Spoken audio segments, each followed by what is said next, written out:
यहीं पर सबको अंतिम सत्य की पहचान होती है। यह ऐसा भूमि है जहां से आप कितनों कुछ कहीं से करके आइएगा ना, हिया के बाद आप कहीं ना जाइएगा। यहाँ नीचा माटी है, हम आपको दिखा दे।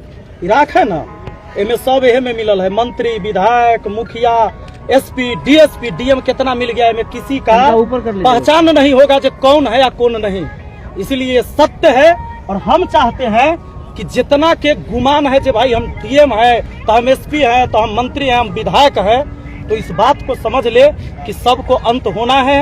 इसीलिए गुमान न करें। और हमारे पास एक समस्या है, जिस समस्या को लेकर हम कई दिनों से परेशान हैं, लगभग 15 दिनों से, और चक्कर काट रहे हैं हम डीएम कार्यालय का। आपको हम बता दें कि हमारे पंचायत में पंचायत सरकार भवन बनना था, जमीनें लॉट हो गया, खाली कराया गया।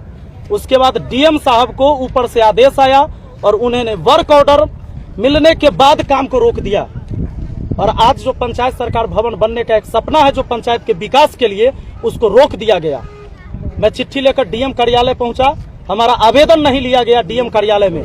तो मैं यही कहना चाहूंगा कि एक जनप्रतिनिधि का अगर एक लेटर नहीं लिया जा रहा है तो आम व्यक्ति का कौन लेटर लेता है।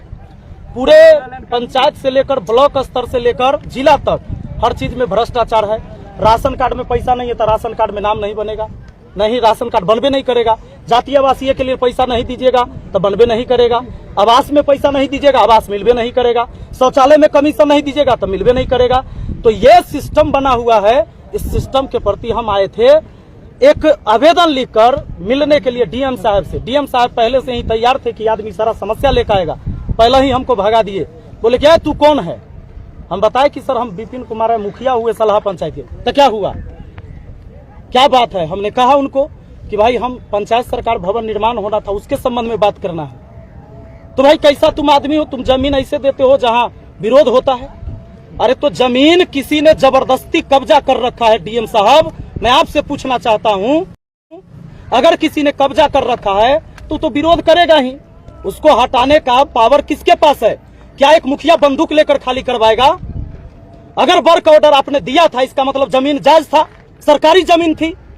अगर सरकारी जमीन में आपने काम शुरू करवाया तो पहले जायज था, अब बंद करवा दिया, तब वो नाजायज है कि नहीं है? तो पहले आप जायज थे ऑर्डर देते टाइम कि रोकते टाइम आप जायज हैं, ये बताइए। तो ये सवाल है हमारा डीएम साहब से। और डीएम साहब अब तो देखते हैं 11 फरवरी को हम मिलने फिर दोबारा जाएंगे, क्योंकि अभी तक हमारा आवेदन तो लिया गया नहीं है।